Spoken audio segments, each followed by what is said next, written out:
The sky was a somber shade of gray, clouds heavy with the remnants of a storm that had wreaked havoc on the small coastal town of Cedarville. The streets, once alive with laughter and chatter, were now eerily quiet, littered with debris. Broken pieces of homes lay scattered across the ground, shattered windows, fragments of roofs, and personal belongings that told stories of lives abruptly interrupted. A toppled streetlight flickered weakly, casting a dim glow over the destruction. Families huddled in makeshift shelters, their faces etched with exhaustion and despair. Children clung to their parents, their wide eyes reflecting the chaos around them. An elderly man sat on the curb, holding a faded photograph of his family, now unsure of where they would sleep that night. The air was thick with grief, the kind that comes when everything familiar is taken away in an instant. Into this scene of devastation rolled a convoy of trucks, their engines rumbling softly as they came to a stop in the town square. The largest truck bore a familiar logo, MrBeast. As the doors opened, a tall figure stepped out, his presence commanding immediate attention. Jimmy Donaldson, better known as MrBeast, took a moment to survey the destruction. His usual upbeat demeanor was replaced by a look of quiet determination. Behind him, his team followed, carrying cameras, notepads, and an unmistakable sense of purpose. The townspeople, some recognizing him from his viral videos, began to gather cautiously, their expressions a mix of curiosity and disbelief. Was this the same man known for extravagant giveaways and over-the-top challenges? What was he doing here? Jimmy adjusted his cap and stepped forward, his voice steady but filled with compassion. "I've seen what this town has been through," he began, addressing the small crowd. "And I want you to know, you're not alone. My team and I are here to help. We're going to rebuild this town together." A murmur rippled through the crowd. Some looked at him with hope flickering in their eyes, while others exchanged skeptical glances. The devastation was overwhelming. How could one man and his team possibly fix what had been lost? Yet there was something in his tone, in the sheer determination on his face, that made people pause. A woman holding her toddler stepped forward. "You're really going to help us?" she asked, her voice trembling. Jimmy nodded firmly. "Not just help. We're going to bring this town back stronger than ever." The crowd stood in stunned silence, their skepticism slowly giving way to cautious hope. As Jimmy and his team began discussing plans and handing out supplies, the townspeople realized that this wasn't just a gesture for the cameras. This was the beginning of something extraordinary. The question now was, could they dare to believe it? The murmur of curiosity turned into a steady buzz as the townspeople gathered at the community center later that evening. It was the only building left relatively intact, its sturdy brick walls standing defiant against the devastation surrounding it. Inside, the air was thick with both skepticism and the faintest trace of hope. Families huddled together on folding chairs, their faces weary but watchful. Children clung to their parents, their innocent questions whispered into the tense silence. MrBeast stood at the front of the room, his team behind him with laptops and notepads, ready to tackle the monumental task ahead. Jimmy's usual playful energy was tempered with resolve. He scanned the room, his gaze meeting the eyes of people who had lost nearly everything. The gravity of the moment wasn't lost on him, and he took a deep breath before speaking. "First, I just want to say how sorry I am for what you've been through," Jimmy began, his voice steady but filled with compassion. "I can't imagine how hard these past weeks have been for you and your families, but I want you to know something. You're not alone in this. We're here to help you rebuild, not just your homes, but your lives." A murmur spread through the crowd, equal parts disbelief and cautious optimism. Near the front, a single mother named Maria sat clutching her young daughter's hand. She had lost her house in the storm and had been living in a temporary shelter, unsure of how to move forward. Her daughter, no older than 6, tugged at her sleeve and whispered, "Mommy, do you think he can really help us?" Maria didn't answer. She couldn't. The weight of their situation left her uncertain if hope was even a safe option. Jimmy continued, his tone growing more determined. "Here's the plan. We're going to rebuild every home that was destroyed. We'll help local businesses reopen, and we'll create spaces for your kids to play and learn again. This isn't just about bricks and wood. It's about restoring your community." At that, an elderly couple, the Thompsons, exchanged a glance. They had spent 40 years in their small home before the storm wiped it out in minutes. The idea of starting over seemed impossible. Mr. Thompson raised his hand, his voice trembling. "How are you planning to do all of this? Where will the money come from?" Jimmy smiled, sensing the unspoken question everyone had. "That's where we come in," he said. "I've partnered with sponsors and donors who want to help make this happen. Every penny will go toward rebuilding this town, and we won't stop until it's done." The room grew quiet as the weight of his promise settled over the crowd. Maria felt tears prick her eyes, her heart daring to believe in something better. Can this really happen? She thought. Around her, people began to nod, their doubts softening into tentative trust. Jimmy ended with a final assurance. "This won't be easy," he said, "but if we work together, we can make it happen. You've been through the worst. Now let's build something better." The room erupted into applause, hesitant at first, then growing stronger as hope took root. For the first time since the storm, the townspeople felt a glimmer of something they hadn't in weeks: faith in a brighter future. The morning sunlight streamed through the battered streets of Cedarville as trucks rumbled in, carrying equipment and supplies. The once quiet town now buzzed with activity. Demolition crews began clearing piles of debris, their machines growling as they lifted splintered wood and broken bricks from where homes once stood. Volunteers from nearby towns arrived in droves, armed with tools, paintbrushes, and the sheer determination to make a difference. For the first time in weeks, Cedarville didn't feel abandoned. It felt alive. MrBeast was at the center of it all, not as a distant figure directing from the sidelines, but as someone in the thick of the work. Wearing a hard hat and gloves, Jimmy shoveled debris alongside the volunteers, sweat dripping from his brow. The townspeople watched in awe as he rolled up his sleeves, proving that this wasn't just a project for his channel. It was personal. Maria, the single mother, stood with her daughter, Emily, as they watched volunteers work on clearing the foundation of what used to be their home. Emily's wide eyes lit up when one of MrBeast's team members approached her with a box. "This is for you," the man said with a kind smile, handing her a stuffed teddy bear and a box of coloring supplies. Emily clutched the bear tightly and looked up at her mother. "Mommy, it's like my birthday," she whispered, her small voice filled with wonder. Maria's throat tightened as tears welled up in her eyes. It wasn't just about the toys. It was about the sense of normalcy they hadn't felt since the storm. She glanced at MrBeast in the distance, hauling debris with two other volunteers, and silently mouthed, "Thank you." At another site, Mr. and Mrs. Thompson, the elderly couple, watched as volunteers began framing the walls of their new home. Mr. Thompson held his wife's hand, his voice shaky. "I never thought we'd see this," he said softly. His wife, usually stoic, wiped away tears as she replied, "I didn't think we'd come back from this." The day was filled with countless small miracles. Children squealed with joy as volunteers set up temporary play areas, complete with swings and slides. Families were given temporary shelters stocked with food, water, and blankets. Local businesses, which had been shut down since the disaster, saw teams clearing out flood damage and salvaging what could be saved. But perhaps the most striking sight was the way the townspeople began to come together.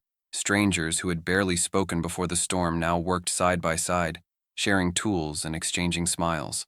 Doubts that had lingered from the initial announcement of the project started to fade.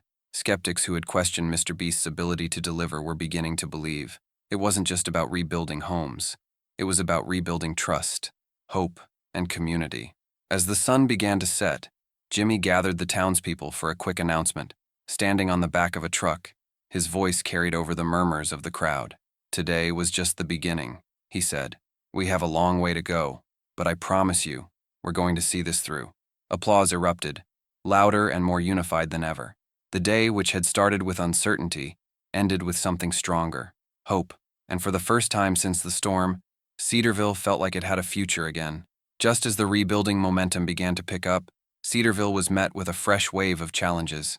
Dark clouds loomed one morning, bringing torrential rain that halted construction for days. The downpour flooded work sites, leaving partially cleared debris submerged in water and halting the progress that had given the town its first taste of hope. Volunteers huddled in makeshift tents, frustration visible on their faces as the rain battered the tarps above them. Maria, the single mother, stood near what was left of her home, now a muddy construction site. Her daughter Emily tugged at her sleeve and asked innocently, "Mommy, why does the rain have to come now? I thought we were getting our house back." Maria's heart sank as she crouched down, brushing a wet strand of hair from Emily's face. "Sometimes things take a little longer than we hope," she said, her voice steady despite the lump in her throat. Inside the community center, MrBeast and his team reviewed the situation. The rain had not only delayed the timeline, but also caused a critical shortage of materials, as supply trucks struggled to navigate the damaged roads leading into Cedarville. Sitting at a makeshift desk, Jimmy buried his head in his hands for a moment before looking up at his team. "We can't stop now," he said firmly. "We'll find a way around this." The weight of the task was beginning to show on everyone. Volunteers who had traveled to Cedarville looked weary, and some began questioning whether they could stay long enough to see the project through. The townspeople, already emotionally drained from the disaster, found their fragile hope tested once again. But amidst the setbacks, moments of resilience began to emerge. Maria, despite her own struggles, volunteered to help a neighboring family clean out their waterlogged property. "We're all in this together," she said simply, offering a tired but genuine smile. Emily followed behind her, sharing snacks with other volunteers, her innocent optimism a stark contrast to the challenges around them. One morning, as the rain finally subsided, MrBeast gathered the volunteers and townspeople for an impromptu meeting. Standing on a pile of bricks, he spoke with determination. "I know this has been hard. I know it feels like everything is against us right now. But look around. You're not alone in this. Every small step we take is a step toward rebuilding this town, together. We didn't come here to give up. We came here to finish what we started." His words reignited something in the crowd. The volunteers returned to work with renewed energy, clearing out flooded areas and salvaging materials. A local carpenter stepped forward, offering to repair damaged tools for free. The elderly Thompsons, who had been confined to their temporary shelter, brought out sandwiches and coffee for the workers, their gratitude spilling over in small but meaningful ways. The spirit of the town began to shift once more. The challenges that could have broken their resolve instead became a rallying point. For every setback, there was an act of kindness, a gesture of support, or a reminder of why they had started this journey together. Slowly but surely, hope found its way back into the hearts of Cedarville's people. After weeks of tireless work, the day finally arrived. The sun rose over Cedarville, its rays cutting through the clouds as if symbolizing a fresh start. The streets, once filled with rubble and despair, now stood transformed. Newly built homes lined the roads, their fresh paint gleaming in the morning light. Businesses that had been shuttered since the storm were reopening, their doors decorated with banners that read, "Welcome back." The townspeople gathered in the heart of the community, their faces a mixture of anticipation and disbelief. It felt surreal to see the transformation happening right before their eyes. Maria stood with Emily, holding her daughter's hand tightly. Emily looked up at her mother, her eyes sparkling. "Mommy, is today the day we get our house back?" she asked, her voice brimming with excitement. Maria knelt beside her, brushing a strand of hair from her face. "Yes, sweetheart," she said softly, her voice trembling. "Today is the day." MrBeast and his team were already in position, their energy infectious. Jimmy, dressed in his usual casual attire, climbed onto a makeshift stage at the center of the square. He held a microphone, and the crowd grew silent as he began to speak. "When we started this project, I promised all of you that we wouldn't stop until Cedarville was back on its feet," he said, his voice carrying over the gathered crowd. "Today I'm proud to say that promise has been kept." The first reveal was Maria and Emily's new home. A group of volunteers pulled back a large curtain, unveiling a charming house with a bright red door and a small garden already blooming with flowers. Maria clutched her chest, tears streaming down her face. Emily squealed with joy and ran up the pathway, her tiny feet pounding against the steps as she turned the doorknob and disappeared inside. The crowd erupted into applause, their cheers echoing through the streets. One by one, other families were called forward. The elderly Thompsons gasped as they saw their rebuilt home, complete with the garden they had tended for decades. "It's like a dream," Mrs. Thompson whispered, clutching her husband's arm.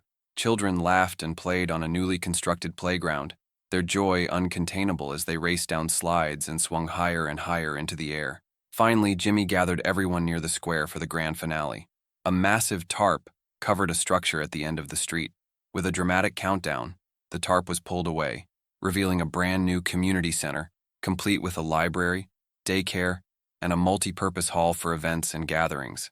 The crowd erupted in cheers, many people crying as they realized what this meant for their town. "This isn't just about buildings," Jimmy said, addressing the crowd. "This is about creating a place where your community can thrive.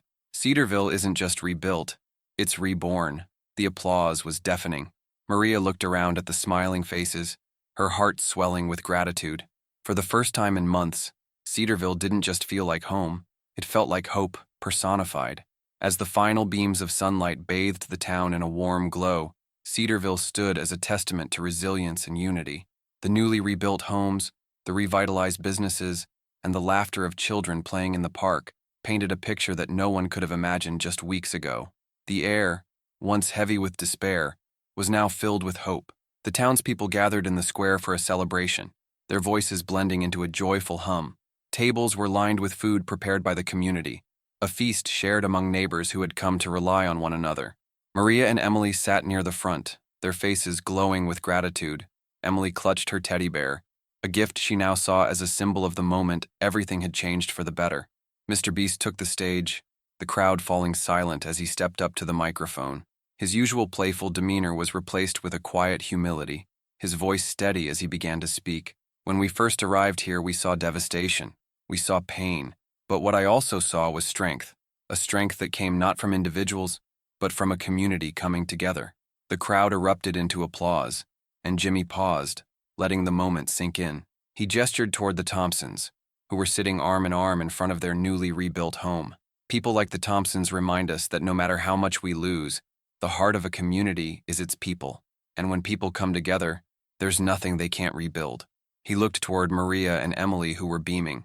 And Maria, your strength in taking care of your daughter and your neighbors inspired all of us. This town has been through so much, but you've shown us what true resilience looks like. Tears rolled down Maria's cheeks as the crowd cheered. Jimmy's voice grew softer, but no less powerful. This project wasn't about me. It was about all of you. Your courage, your determination, and your willingness to fight for a better future. Together, we didn't just rebuild homes, we rebuilt hope. As the celebration continued, Jimmy and his team mingled with the townspeople, sharing stories and laughter. Volunteers who had come from far away now felt like family, their bonds with the community unshakable. Children played in the park, their laughter ringing out like music, while parents exchanged smiles of relief and joy. Before leaving, MrBeast gathered the crowd one last time. This isn't the end. It's the beginning of something amazing. Remember, no matter how broken things seem, together, we can always rebuild. His words hung in the air, a final gift to the people of Cedarville. As he stepped off the stage, the crowd surged forward, clapping and cheering, their gratitude palpable. The camera panned across the smiling faces, capturing a town transformed not just physically, but emotionally and spiritually. Cedarville was more than rebuilt. It was reborn. This story shows the extraordinary power of kindness, unity, and resilience. If this inspired you, take a moment to think about how you can help communities in need. Whether it's volunteering, donating, or simply showing support, every small act makes a difference. Together, we can create a better world. Don't forget to like, share, and subscribe for more stories of hope and transformation. Let's keep spreading kindness, one town, one life at a time.